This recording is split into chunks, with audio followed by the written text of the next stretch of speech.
Bismillahirrahmanirrahim. Assalamualaikum warahmatullahi wabarakatuh.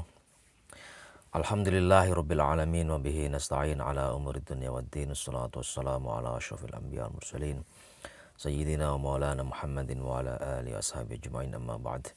Rabbi shrah li sadri wa yassir li amri wahlul 'uqdatam min lisani yafqahu qawli. Para santri sekalian, marilah kita lanjutkan kembali pembacaan kitab Ta'limul Muta'allim dengan membaca umul kitab. Mudah-mudahan dengan bacaan umul kitab apa yang kita kaji dan pelajari hari ini bisa membawa kemanfaatan dan barokah bagi kehidupan kita dunia maupun akhirat. Ala hadin ya al-Fatihah. A'udzu billahi minasyaitonir rajim. Bismillahirrahmanirrahim. Alhamdulillahirabbil alamin arrahmanir rahim maliki yaumiddin. Iyyaka na'budu wa iyyaka nasta'in. Ihdinas siratal mustaqim siratal ladzina an'amta 'alaihim ghairil maghdubi 'alaihim waladdallin. Bismillahirrahmanirrahim. Faslun. Kita mulai bab baru ini. Faslun fi ikhtiyaril ilmi. Pasal yang menerangkan tentang memilih ilmu, wal ustadzi dan memilih guru, wasyariki dan memilih sahabat atau teman, watsabati ali dan komitmen atas ilmu atau ketabahan dalam menuntut ilmu. Yang bagi li talibil ilmi, seyogyanya bagi seorang penuntut ilmu, ayyakhtar untuk memilih min kulli ilmin dari setiap ilmu, ahsanahu ilmu yang terbaik baginya, wa ma yahtaju ilaihi dan apa-apa yang ia butuhkan kepada ilmu fi amri dini di dalam urusan agamanya, fil hali pada masa sekarang, thumma ma yahtaju ilaihi kemudian apa-apa yang ia butuhkan ilaihi kepada ilmu fil mali pada masa yang akan datang. Jadi para pelajar disarankan untuk memilih ilmu yang terbaik serta ilmu yang berguna atau bermanfaat yang ia butuhkan untuk kepentingan agamanya baik pada masa sekarang maupun pada masa yang akan datang. Wa yuqaddimu ilmat tauhid dan seyogyanya juga untuk memprioritaskan atau mendahulukan ilmu tauhid, ilmu tauhid. Wa ya'rifallaha ta'ala bid-dalil, sehingga ia bisa mengetahui Allah, mengerti Allah dengan dalil, tahu dasarnya, tahu argumennya. Fa inna imanal muqallidi, karena sungguhnya imannya seorang muqallid atau orang yang hanya iman ikut-ikutan, wa in kana sahihan indana, meskipun itu bisa jadi benar menurut kami, lakin yakunu itsman bitarkil istidlali, tetapi menjadi dosa karena meninggalkan dalil-dalil, karena dia tidak tahu dalilnya jadi dia bisa dosa gitu. Jadi musannif kitab ini, pengarang kitab ini menyarankan kita untuk mempelajari ilmu yang paling bagus dan juga ilmu-ilmu yang kita butuhkan untuk kepentingan agama kita, baik kepentingan sekarang maupun yang akan datang, dan diminta atau disarankan untuk memprioritaskan belajar ilmu tauhid, ilmu tentang Allah, ma'rifatullah. Karena dengan mempelajari tauhid kita bisa mengetahui dasar-dasarnya, dalil-dalilnya, argumen-argumennya. Nah, menurut beliau, imannya seorang yang muqallid atau orang yang imannya hanya ikut-ikutan itu meskipun betul, tapi bisa mengandung dosa karena dia meninggalkan dalil atau dasar-dasar dari keimanannya itu. Nah, kita jangan sampai tidak mempelajari ilmu tauhid atau ilmu teologi atau ilmu tentang keimanan. Wa yakhtarul atiqa dunal muhdatsat, dan juga kita disarankan untuk memilih ilmu-ilmu atiq atau ilmu-ilmu kuno, dunal muhdatsat, bukan ilmu-ilmu yang baru. Ilmu atiq itu ilmu yang sudah mapan, sudah established, sudah jelas epistemologinya, sudah jelas syarat-syaratnya, bukan ilmu-ilmu baru yang belum jelas landasan epistemologinya, dasar-dasarnya masih lemah. Nah, ini kalau kita mempelajari ilmu-ilmu yang seperti itu, kita bisa tersesat jalan, bisa mendapatkan hal-hal yang tidak tepat, sehingga kalau kita terapkan maka menjadi salah.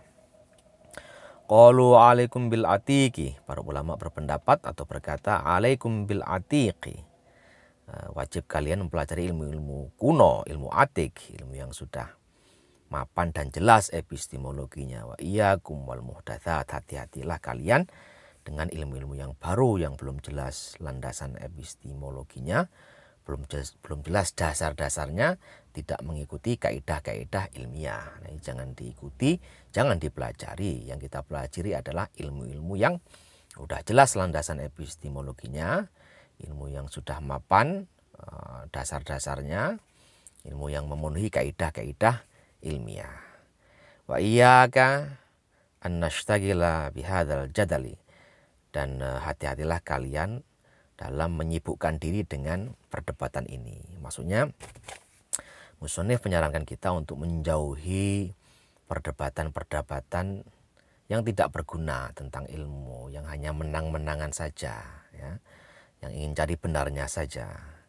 Yang menurut beliau alladzi dhahara ba'da inqiradil akabir minal ulama, yang perdebatan itu mulai muncul setelah wafatnya al-akabir minal ulama, para tokoh-tokoh besar dari ulama atau para cendekiawan-cendekiawan termuka. Jadi ketika itu banyak para cendekiawan atau ulama meninggal, para pengajar utama meninggal, sehingga muncul perdebatan-perdebatan atau diskusi-diskusi yang tidak berguna, yang hanya menang-menangan, hanya adu benar sendiri, sehingga meninggalkan substansi daripada ilmu, yaitu substansinya adalah memperluas cakrawala pemikiran, memperluas pengetahuan.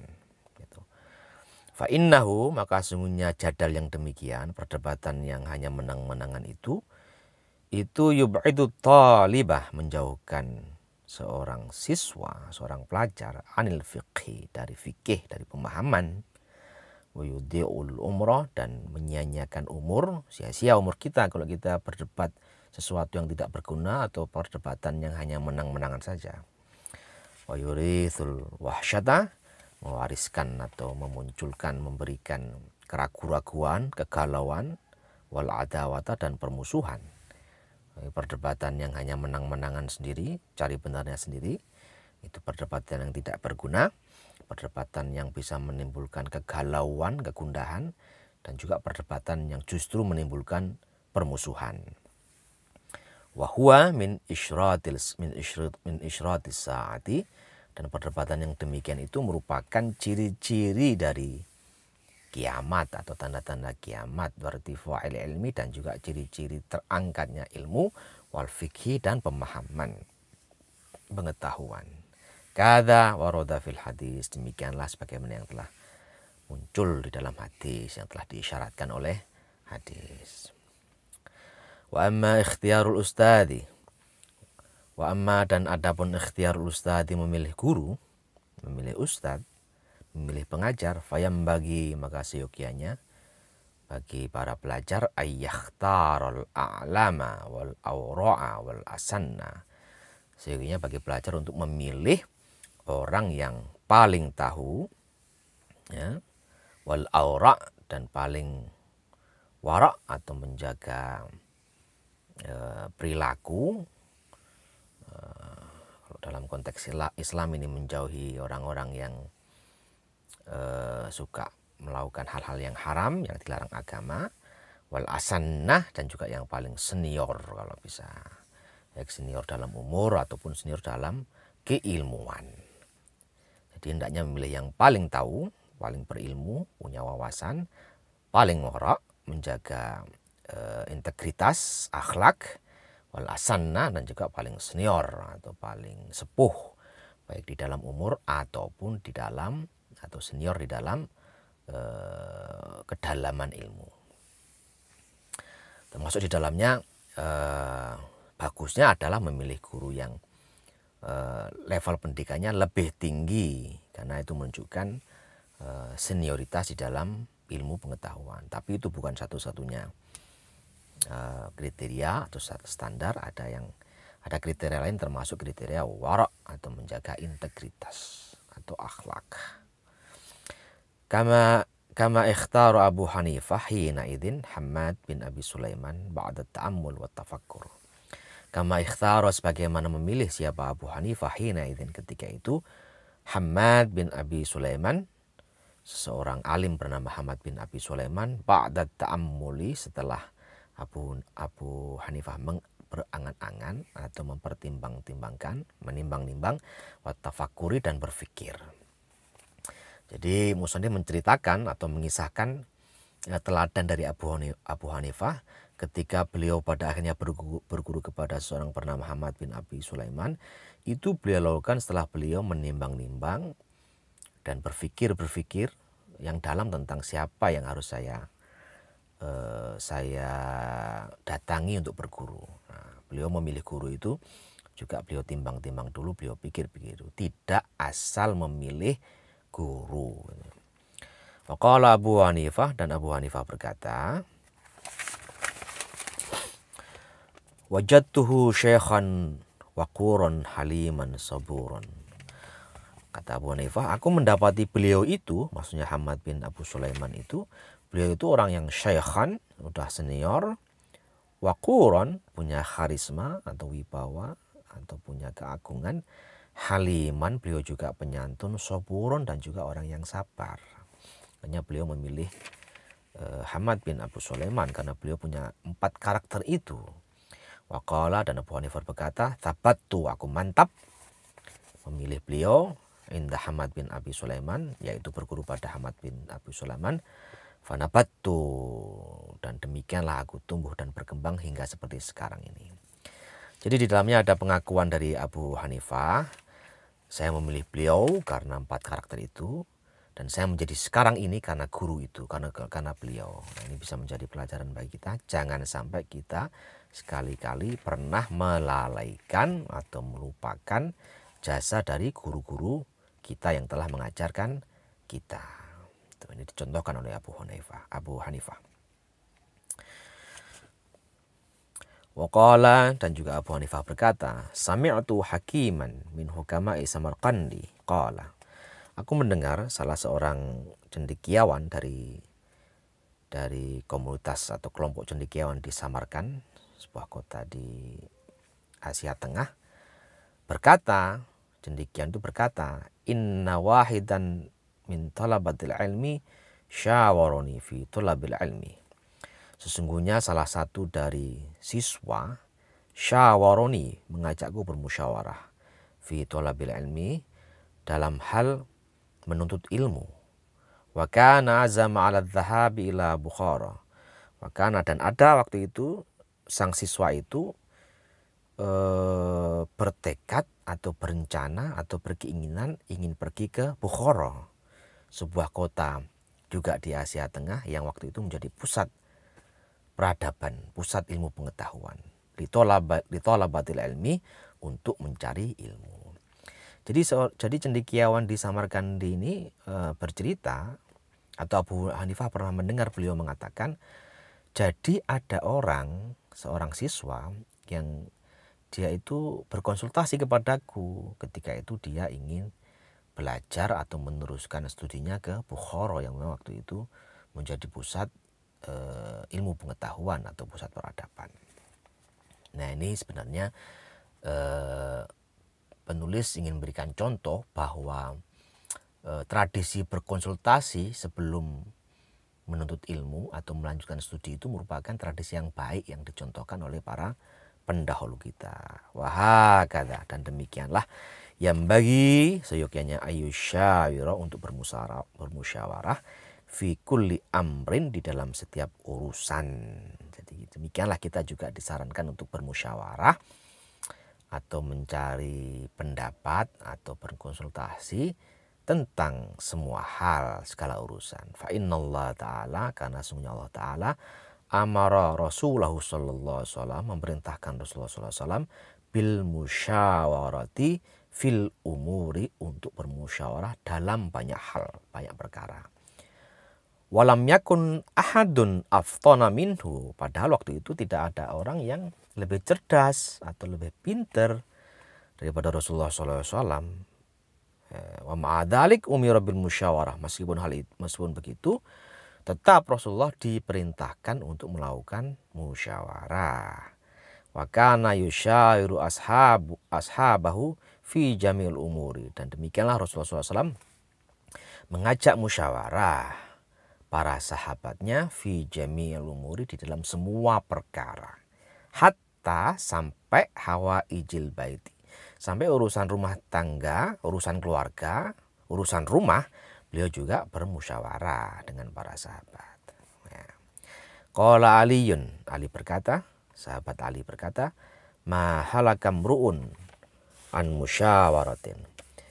Tidaklah rusak atau tidaklah binasa, ya, yaitu orang-orang yang mengajak bermusyawarah. Jadi orang-orang yang selalu mengajak musyawarah atau berkonsultasi, minta pertimbangan orang lain, itu orang-orang yang tidak rugi, tidak akan rusak, tidak akan binasa, dia selalu beruntung.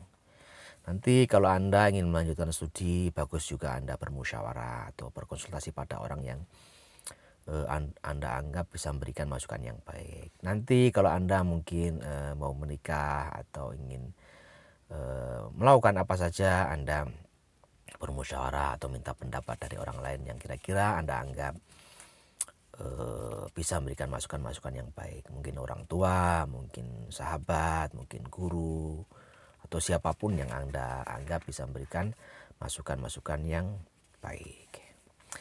Kila diceritakan menurut musannif ini, rojulun wa nisfu rojulin wala syai'a. Jadi manusia itu terbagi menjadi 3 kelompok. Ini kata musannif, menurut sebagian cerita beliau mendengar bahwa manusia itu bisa dibagi menjadi 3 kelompok. Ya. Apa itu? Pertama, rojulun, seorang laki-laki yang utuh, ya, 100% manusia yang utuh. Wa nisfu rojulin, dan manusia yang separuh, 50%.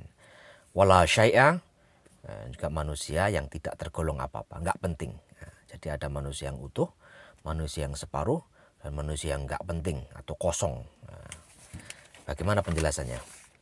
Farrojulu, orang yang utuh, manusia yang utuh itu, man lahu ra'yun so'ibun wa yusyawiru, yaitu orang yang punya pemikiran yang benar, ya, punya pendapat yang benar, wa yusyawiru, dan dia juga berkonsultasi atau bermusyawarah. Jadi orang yang utuh itu menurut musannif ini adalah orang yang dia punya pendapat yang baik, punya pemikiran yang baik, tapi dia juga tidak meninggalkan musyawarah atau tidak meninggalkan konsultasi. Mendengarkan pendapat orang lain, cari tahu pendapat orang lain. Ini orang yang utuh, orang yang sempurna. Wa nisfu rajulin, dan orang yang separuh. Siapa itu? Man lahu ra'yun so'ibun walakin la yusyawiru. Orang yang punya pemikiran yang bagus, pemikiran yang baik, pikiran-pikiran yang cemerlang, walakin la yusyawiru, tapi dia nggak pernah berkonsultasi dengan orang lain. Ini orang yang separuh ini, yang tidak pernah mendengar atau mencari tahu pendapat orang lain, tidak pernah mengajak musyawarah orang lain. Ini orang yang separuh. Orang yang punya pendapat yang bagus, pemikiran yang bagus, tapi nggak pernah dia tanya-tanya atau berkonsultasi dengan orang lain. Ini orang separuh.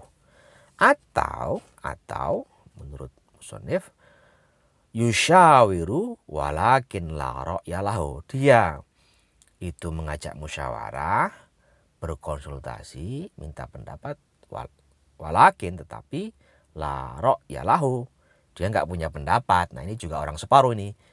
Dia blank, nggak punya pemikiran apa-apa, tapi masih mau berkonsultasi atau mengajak orang lain untuk bermusyawarah. Nah, ini orang separuh. Wala syai'a, nah ini yang jenis ketiga, orang yang kosong, yang nggak penting, yang bukan apa-apa, itu adalah orang yang man la ra'ya lahu, orang yang tidak punya pemikiran, tidak punya pendapat, wala yusyawiru, tapi juga dia tidak berkonsultasi dengan orang lain, bertanya pada orang. Nah, itu orang yang kosong, orang yang tidak bisa, yang tidak dianggap. Jadi karena dia udah nggak punya pemikiran, nggak tahu apa-apa, tapi juga tidak berkonsultasi. Nah, kita seyogianya menjadi orang yang pertama tadi, yang penuh, yang punya pemikiran pendapat yang bagus, tapi juga mengajak orang lain berkonsultasi, bermusyawarah. Nah, minimal yang nomor 2, yang separuh. Kita punya pendapat tapi tidak konsultasi, atau kita tidak tahu tapi kita konsultasi. Nah minimal itu, minimal yang nomor 2 itu. Jangan kita tidak tahu tapi juga tidak berkonsultasi.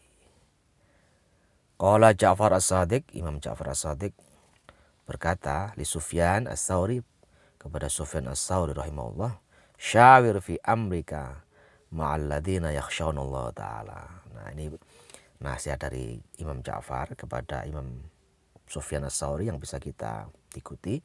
Kata beliau, syawir fi amrika, musyawarahkanlah urusanmu atau konsultasikanlah urusanmu ma'al ladzina yakhshawnallaha ta'ala, kepada orang-orang yang takut kepada Allah. Jadi kita dianjurkan untuk bermusyawarah atau berkonsultasi kepada orang-orang yang takut kepada Allah. Nah, jadi ini kita konsultasinya tidak ke sembarang orang, tapi kepada orang-orang yang baik, pada orang-orang yang punya keimanan atau khawatir, ketakutan kepada Allah, bukan orang yang tidak takut kepada Allah. Saya kira itu untuk hari ini, mudah-mudahan ada manfaatnya. Terima kasih. Billahi taufik wal hidayah. Wassalamualaikum warahmatullahi wabarakatuh.